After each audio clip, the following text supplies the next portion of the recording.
Radio with Versus.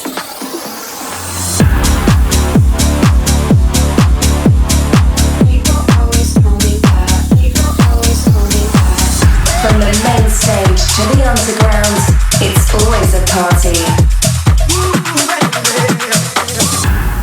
Yo, what's up, party starters? We are back here in Vegas. We want to give you guys all a huge shout out that tuned in to the first episode with the Zella Girls of this season of Party Starter Radio, and a huge shout out to everybody that went onto Spotify and was searching for the podcast. We were completely overwhelmed with the response. We got a huge week planned. We're going to be partying with the Space Yacht crew down in Fremont Street in Las Vegas. We're going to be playing with Gene Farris and also one of the Rising Icons members, Shapeshifter.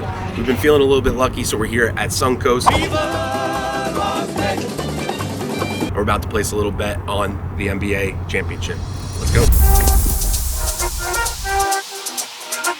We're riding with Dallas. Luka, you got $10 for 170.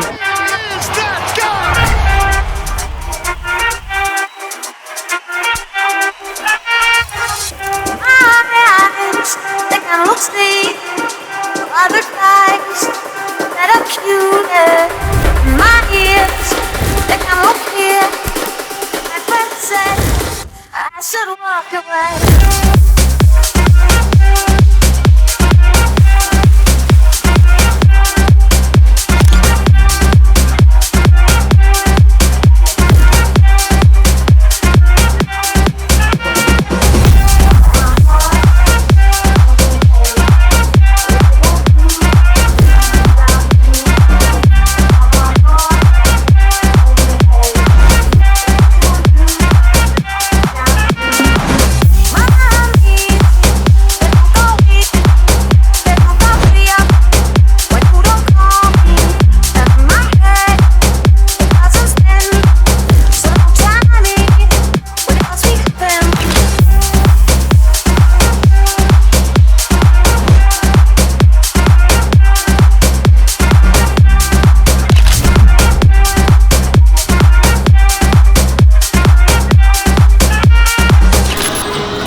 Started off hot on the Wheel of Fortune, put 25 in, hit for 90, took it over to the Birds, went over to a little penny luck, and our luck ran out. No, God!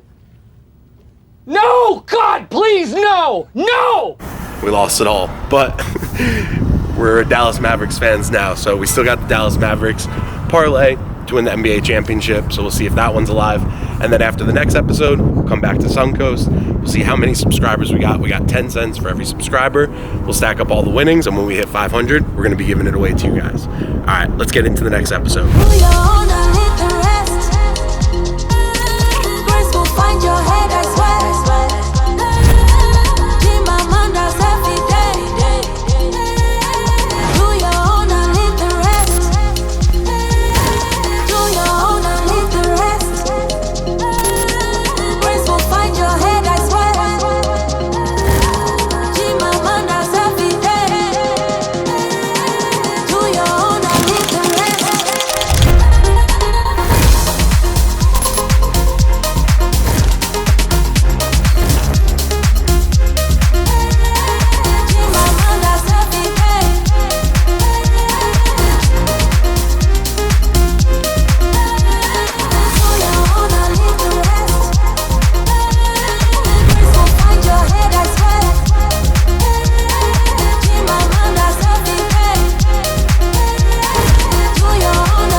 Yo, what's up, everybody? This is Versus, reporting live from Mango's in South Beach, Miami, and I'm joined today by none other than Sam Blacky. What's up? What's up? I'm so happy to be here. This is so fun. Yeah, thank you so much for joining us. How's I know you've been in Miami for a couple days. You were saying you were just getting back from Mexico City.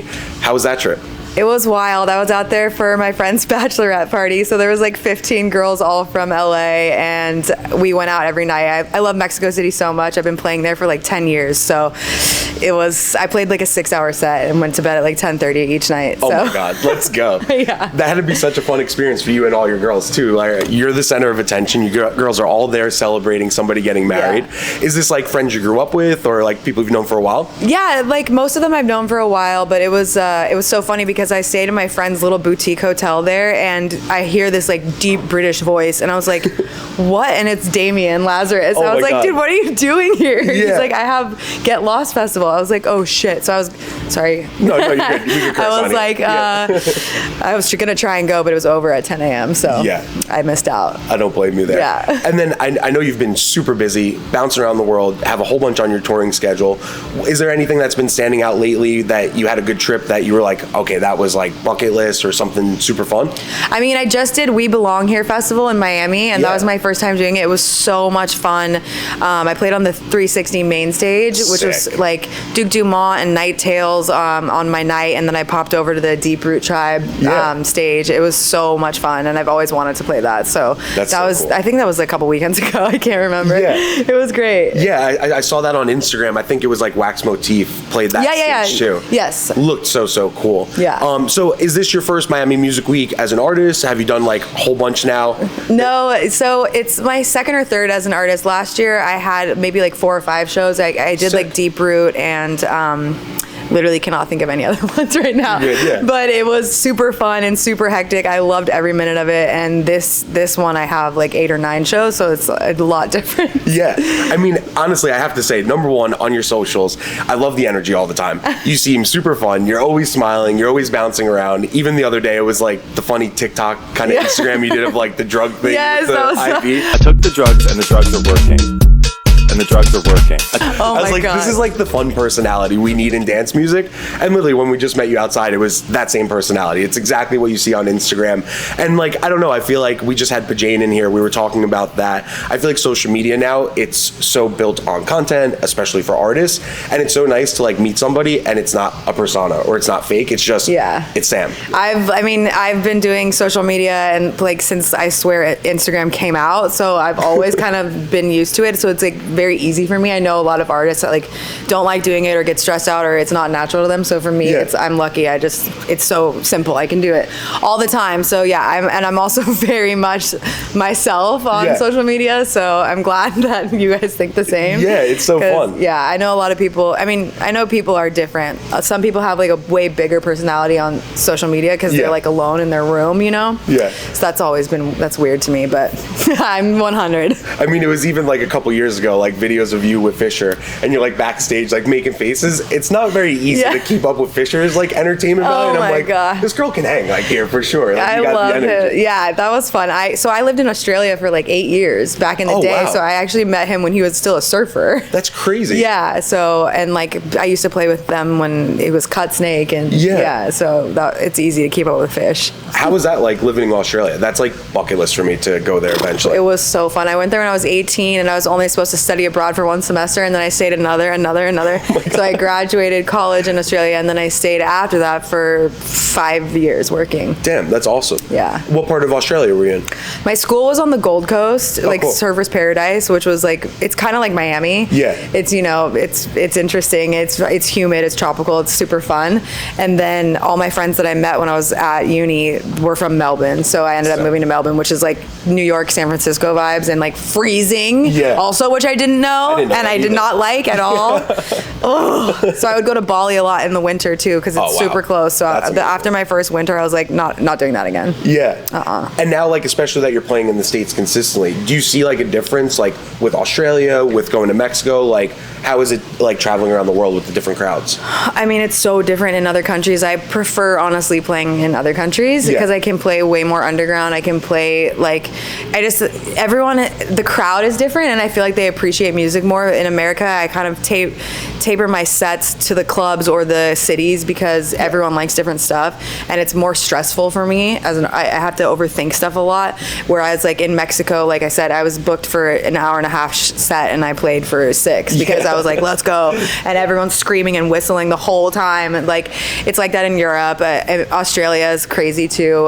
Bali's wild. I didn't really DJ that much in Australia because I was actually working like behind the scenes when I I lived there. But yeah, I love America, but I prefer playing overseas for sure. For sure. And I feel like for your style too, like America is starting to catch onto it a little bit. For sure. But it's like it's still considered underground music, even though it's like more mainstream in dance music at this point. Yeah. And like I've even gotten to travel to Amsterdam. I did a couple of shows in Sweden, and they're so much more open to stuff. Like totally, yeah. And they're like interested. Like they'll learn, you know. I feel like you can literally play whatever you want. Miami Music Week, I will say though, is different because I do think that the crowds here and the music here, you can feel more like that and feel more comfortable and have fun with it because everyone's like kind of educated about music, you know. 100%. That's here.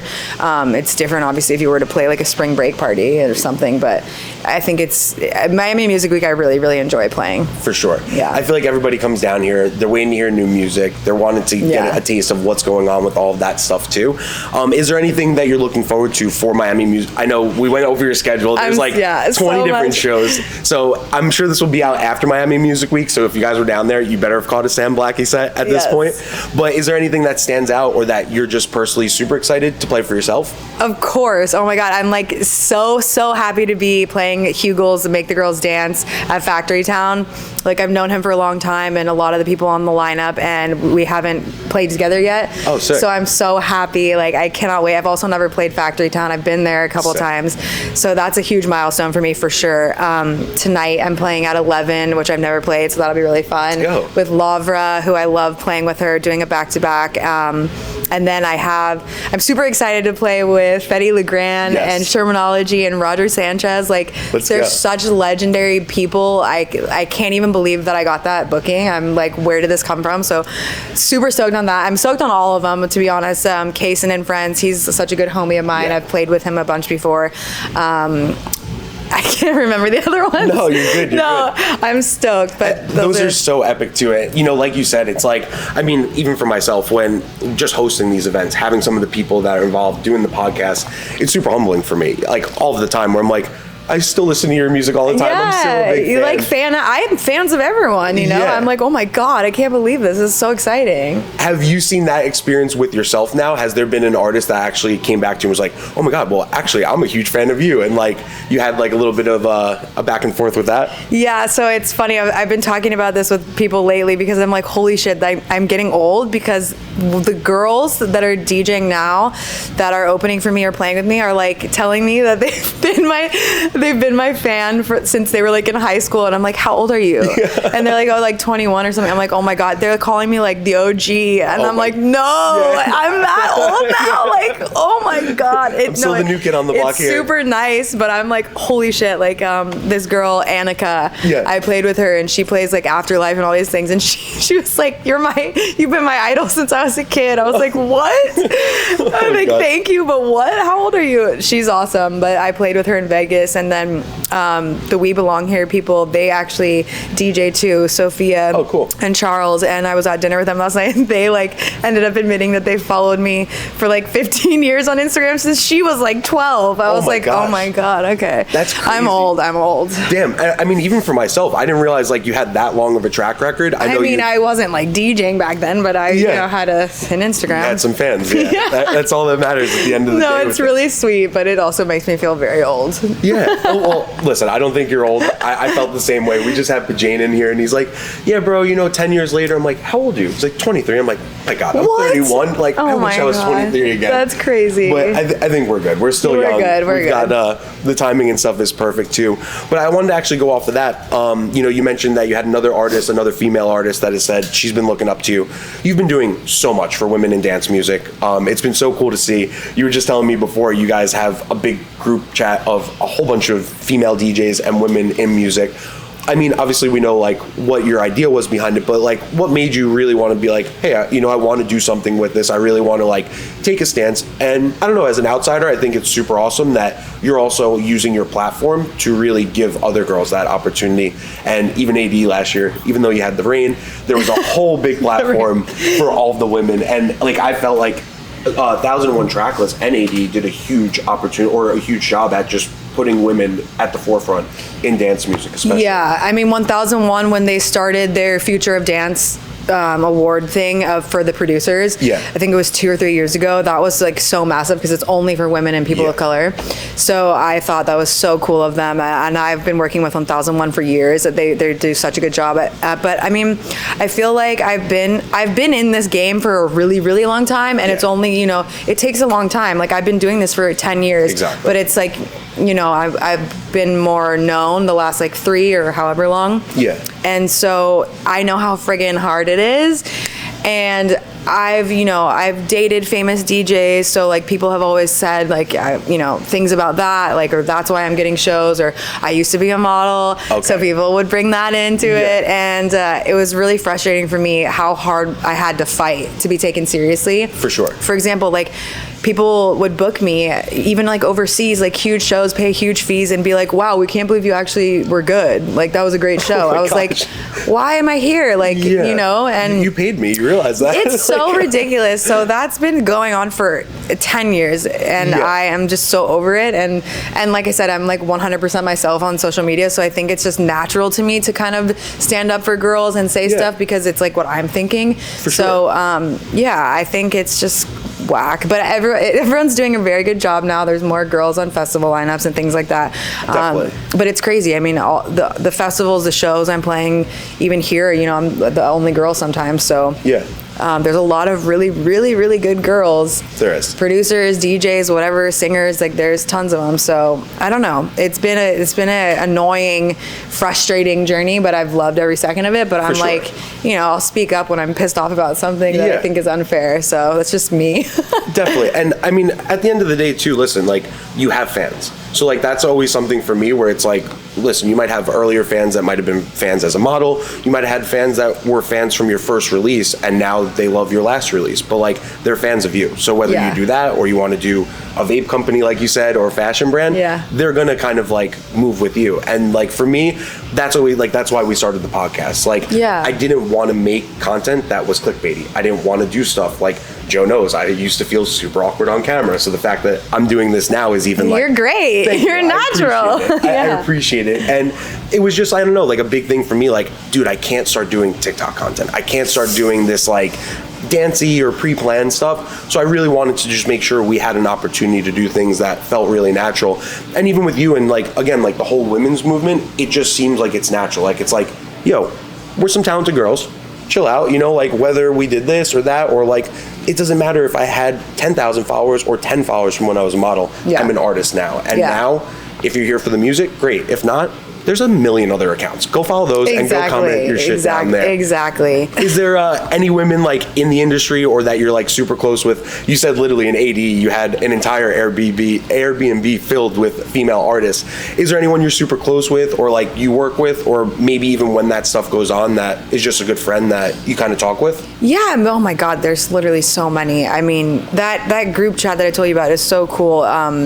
It's literally, you get invited to it, it's on WhatsApp, and it's managers, it's photographers, it's anyone who's a female in music. Awesome. So all the artists are in there, but I mean, I'm friends with everyone, man. Like, I love Annabelle England and LP and Kalina. Actually, Music Week like 10 years ago, me and Kalina, was our first time. We didn't have any shows or anything, but we came out here. I do remember that. I forgot. I have been. So I've known her probably the longest, but I mean, we all kind of know each other, you know what I mean? Like, for sure. Lucy Tutors, who I stayed in, we shared a bed in Amsterdam for 80 because it was so expensive. She's amazing, and kind of everyone kind of knows each other, and if we're in the same city, we'll like say hi and try to meet. Like, I'm doing a Femme House thing. Oh, cool. I forgot about that. Thank you. I'm doing that sometime this week, so it's cool. Everyone's like super open and friendly, and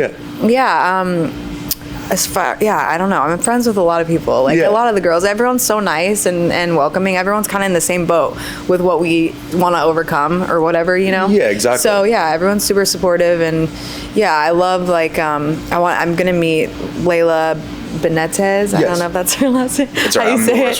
But I'm a big fan of hers. And Erica, she's another girl that plays a lot of the underground shows. I've known her for a long time, but it's exciting. Yo, what's up, party starters? Make sure you guys like this video, subscribe to the channel, and if you haven't already, head over to Love It Apparel, who hooked up all the merchandise for this season, and they also got the exclusive Party Starter Radio merch. let's get back to the video. Do you have any plans maybe to do like some Sam Blacky events, or like, I don't know, kind of curate your own stuff with all the women too? Yeah, I would love to. I just haven't even thought about it. Obviously it's too late now for Music Week, but I would next year, for sure. I think it would be fun. It's a lot of work if I could only imagine. So one thing at a time. I'm still touring. We'll take the workout for you, and then we'll just have you plan all the DJ stuff. That would be so fun. I think it would be. I would love to. It's called Party Starter Radio, but you are a party starter. Like I said, the second we met you, your energy's awesome. You have so much fun energy and bubbly energy. So I'm sure if you do your own events or even some stage takeovers or something, it would go super well. Yeah. Like it seems like Cali and San Diego especially really shows the locals love. Do you feel that like when you go home and when you're playing those shows? 100%. Like there is a special feeling for sure. They really appreciate locals, and my friends are still down there. And I mean, there's so many DJs that have come out of there. Like all the Desert Hearts boys. I literally grew up in 4th grade, like carpooling with Mikey Leone and David Leone and Matt Marbella, Marbs, who was my first boyfriend, like in like 7th grade. Yeah, dude. Like we all go back, and we're all homies, and like Susan, everyone. There's a lot of really sick artists that came from there, and we're all still friends. And I'll move back one day, I think. Yeah. So have you only lived in San Diego and LA basically? Always been a Cali girl? Yes, Sick. Besides Australia.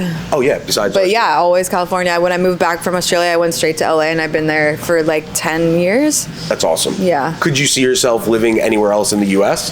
So I want to be in Miami and New York. I love them both so much. New York, for me, the city part of it is a little not my vibe, but Miami and like Florida, I would love to be in, but I'm like deathly not allergic to, but like attacked by mosquitoes. Me too. I've been hospitalized twice in Miami. Oh my God. I got freaking dengue fever. Oh my gosh. From Miami and Tulum. 2 separate times I've had dengue fever. Like I've had like thousands of bites. Oh my God. So I don't know if I could live in Miami. I want to.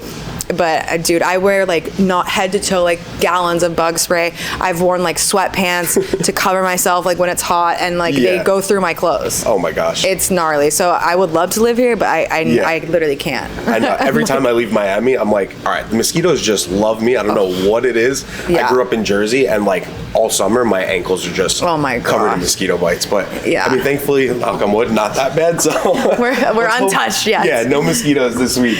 Besides that, like again, you have so much going on. What are you like excited about coming up? Any shows, any music that you've been working on? Yes, so I just put out the I Want Your Soul edit that I made of Armin van Helden's track, and it's a free download because obviously I didn't get it approved, but I love that one. The free download on my Instagram and all my socials. And then I have a really, really cool song with this amazing African singer, Niniola. Awesome. She's so iconic. That's going to be my next single. I have the local singles, that song Hot Steppa that everyone's playing that still isn't out, is finally coming out this summer. Let's go. Yes, oh my God. That one's been hyped on Instagram. I know, so much lately. I'm like, all the DJs are playing it. I'm like, it's going to be like old by the time it comes out. But that's going to be a big one. And I've been working. I met Bun Zappa at ADE 1001 award ceremony because he played right after me, I think with Francis Mercier or someone. And we've been talking since, and so we're making a really cool song together too. Go. Yeah, I'm super excited about that. I can see your energy. I was like, I love him so much, right, so I was like, I was so excited to meet him in Amsterdam. I was like, because he played right after me, I was like fangirling hard. Yeah. That's so awesome. So when you get into like a session like that, or if you're going to try and start music, what is it that kind of inspires you, or that like is your go-to when you're opening a project or something new? Like this music, it usually happens when I've gone to like a really fun show or like on a trip where I'm not the only one DJing. Like, for sure. If I'm in Tulum playing a show, I'll stay for a couple days and I'll go to other events. Like I'll probably be inspired as hell after Miami Music Week. Yeah. But it happens after I hear music that I haven't heard before. Yeah. And I'm like, oh my God, that's cool. And I kind of, everyone takes pieces of something else, right? Sure. So I just get hyped when I hear like new artists or new stuff, and then I'm like, wait, okay, I could do something but different. So yeah, I'll be firing on all cylinders after this week. Let's go. I can't wait to hear it. I'm the same way where like I feel like anytime I have to be like in the box or I'm trying to like purposely accomplish something. No, I can't. Yeah, it throws off the whole session. And I get really frustrated. Like I'm super slow about producing. Like DJing is way easier for me than producing. You know, I think some people are one or the other. For sure. So it takes me so much longer than an average person to get things done producing. So I have to really be like vibing. Otherwise, I could never just sit down and be like, okay, I have to make a song today. That's because it's just like too hard. Yeah. I have to be like, okay, like that was fun. Like I wonder if I can make that, and then I start doing something. And so I always definitely have to be inspired. No one can put like a timeline on me or say like go do something. I'd be like, I couldn't even like open it. I'm the same way. Like we've been so busy planning Miami and the events the last couple months that I feel like I've barely had time to work on music. But when I do, I've sat down. Like even like last week we were watching Narcos. I heard like a little clip and I was like, all right, my bad. I'm gonna start producing. Yeah. It's so random, right? Yeah, but those are always like the shortest ideas to finish, but also my best ideas. Like 9 out of 10 times, it's like I didn't think of something. I was genuinely just inspired by something that I wasn't trying to force, and it's so cool to see everything run from there, label wise and stuff like that. Like I know you said you just put the edit out as a free download basically, which I think honestly, I mean even just talking with label reps, it kind of seems like that's the move right now anyway. A lot of people are trying to clear some samples, so they kind of seem like they want to see, okay, what does this do? When you put it out, what's the traction? Then it could always get picked up. Yeah, it's like I feel like TikTok was so big for that, and like Wookiee especially. Like it's crazy how much that, because I'm not big on TikTok. I don't get it. I again feel too old for that platform, but I'm trying. I try, but on TikTok. It's yeah, for sure. I'm super funny. No, I'm just kidding. No, but it's so it's like a double-edged sword for me because I don't like it and I don't want to learn something new like TikTok. But it has done such crazy stuff for music, like some good, some bad, but like all the edits that people put out there that, you know, they get approved because they go viral, or so I think that's super cool. That was something where I had a meeting with a label like 2 months ago. She's like, Vin, put it out. Like you've sat on this for 3 years. She's right. People are already playing it. Like let the fans decide if this needs to get cleared. That's right. I mean, like social media is crazy for that, and even if it's like Bianco, she's an amazing artist. That happened to her too on Instagram and TikTok at the same time, and it was an edit she made that she didn't have clearance for, and then I forget who it was, but the original band, and then they're like, let's put it out like tomorrow. So crazy. So that to me is super cool, and it gives artists like an opportunity, but the other social media is also stressful.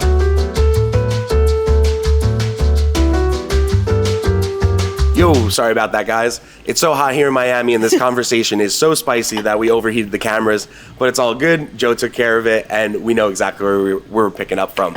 All right, cool. So we were jumping into label releases. Yes. We're playing, or not where, you're playing the Make the Girls Dance record party on Sunday at Factory Town. I'd love to see you on Make the Girls Dance Records. Yes. Is there any other record labels besides them that are like bucket list for you, or that you're really aiming for in the next 6 to 12 months? There's a lot. I mean, I really, really, really want to be on Higher Ground. Let's go. I want to be on Deep Root. I mean, there was a couple songs that I put out last year that I was going to do with Deep Root, but, things... I went with Thrive. We were just talking about Thrive. But, I definitely want to put stuff out on Deep Root, Higher Ground. I don't know. Like, I just want to I want to have, like, a foot in underground and a foot in whatever is not underground, I guess. Yeah. I want to be able to do, like, multiple things because I don't only play Afro House, even though that's my favorite. Yeah. My favorite sets are, like, dark, nasty underground sets, but I like playing, like, house music and techno and all sorts of stuff. So, like, there's only a couple artists that are, like, big enough that they can do that, right? For sure. John Summit can play whatever he wants. Yeah. Diplo can play whatever he wants. Yeah. So, I mean, I want to be up there at that level for sure. Make the Girls Dance, obviously, I want to put stuff out with them. But yeah, this year I have a steady release with Easier Said, which is a super cool label. Yeah. They're kind of new, but they're amazing. They have like Claude Von Stroke's new project, Nala, I can't remember the other girl, Nina. But yeah, it's really, really cool. They've done a great job. And I have the Niniola track that's coming out next is going to be with them. Awesome. And then we've got I don't think I can say what the Hot Step was coming out. Yeah. I forget if it's allowed or not, but it's a big one. Let's go. That's gonna be exciting. Obviously, I want to be with Insomniac, Ultra. Yeah. I mean, those are huge labels, so That's so awesome. that's a goal too. Yeah. And then with Hot Stepper too, like we were saying, you know, it started taking off on Instagram. Was that something then you started like shopping around, or did a label like come to you and be like, hey, we want this? Well, so Diplo was like the biggest supporter of that song, and Francis. They, you know, they went viral, them playing it at Burning Man, and then it's been in rotation at their sets. So that obviously gave us like a big platform. Yeah. And the local singles are so talented. Yeah. They are incredible producers. They're sitting on so much. I'm gonna half my set is like local singles. So they're great guys. They're from New York. I don't know if you know them.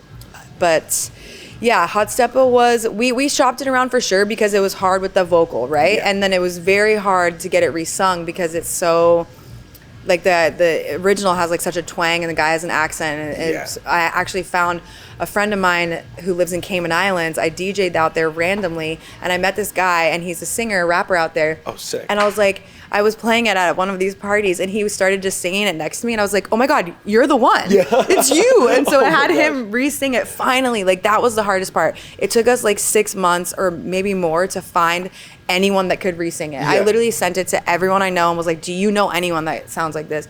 And then bam, Rico was right the one there. that made and it? he re-sang it and he That's literally so sang crazy. it better, honestly. It's so good. So he crushed it. Like, it's so interesting. I had something like that, I don't even know, 2018 or 2019 in Miami happen. I had a Sound of the Police edit that I was going to sign to Juicy. Oh my God. And Robbie was like, listen, we can't go without the sample clearance. And it was the same thing where it was like very old school, like you kind of like those older recordings where it doesn't sound as like new and clean. Totally. And I couldn't get somebody to just It's capture so it. hard. We were in an Uber in Miami and like we were playing it and this guy like did the same thing and I was like, wait, I was like, can I get your number? Can you just send me a voice note of that? And like, he's the one that made the record too. Oh my God. Like See, on it. So it's so funny. Like those are hard to recreate, you know? And then it will happen in the most random time and you're like, that's it. That's the one. Yes. That's it. We don't need to do much more. I love that. Oh my God, that's so funny. Hell Wild. Yeah. Well, it's been awesome sitting down with you. I gotta say too, you know, like I feel like I kind of have that struggle, or not struggle, but like that back and forth in DJing. When we were here last year, like I usually do more like dirty tech stuff. Like that's kind of my thing Love with like it. a little bit of aggression. I called it like rave house. Love But I that. just love the Latin and the tribal stuff too. We came down last year. We got to play a set with Les Castizos at Boho House. And it was nice. so fun. Like Yes. I've never been there. We walked in, didn't know what to expect, and it was just insane. And I left Miami and I was like, I have to do more of this. Like I just love it so much. Yeah. And I don't know, like I said, in person on Instagram, I could see your energy. I could see how much you really love it. So I think like just keep doing it. You know, like don't worry about that stuff. I'm trying to teach myself that too. Yeah. And I think people are gonna come to your shows and eventually you could play Afro House and you could play drum and bass if you want in it. Yeah. Or progressive. You could do a little bit of everything. No, it's And definitely in our heads, like for the most part, you know? You're totally right. Yeah. You Well, can do it all. it's been so cool connecting with you. Yes, thank you so much. Of course, I can't wait to see you bounce around all Miami and I all will the be success. bouncing. Yes, exactly. I'll be bouncing hopefully at this point too after this week. But yeah, I can't wait to see all the success that comes your way. Is there anything that you want the fans to keep an eye out for, or what's the best place to kind of stay connected with you? I mean, well, we want to get TikTok right now. I'm just kidding. Instagram has all my information, and I'm always on there, always talking about my shows, always talking about my music. So that's probably the best platform for everyone. But yeah, I always post my shows, so watch out for that. And the new music is coming, so yeah. I mean, just Sick. follow me around. I'll be Let's posting go. everywhere. Hell yeah! Next time you're in Vegas, we definitely got a party as well too. Yes. I can't wait. 100%. It was so nice to be with you guys. It was so fun, and I know you have a lot of other stuff, so get to it. Of course. Thank you for making the time as well too. Make sure you guys go follow Sam on Instagram. You already know she is an official party starter. We knew it as soon as we met her outside. She's going to be crushing it all week in Miami. Huge shout out to Mangoes, the whole team here, for having us all week. We're throwing events here at Mangoes. It's the first time that the historic venue is participating in Miami Music Week, so we're super honored and grateful for the opportunity. You guys can stay connected on Instagram at Party Starter Radio. Actually, we just made sure that all of our socials are at Party Starter Radio. We're also going to be on Spotify this season, so if you guys are on YouTube and you have Spotify, make sure you guys go follow us on Spotify. And until next time, peace out, everybody.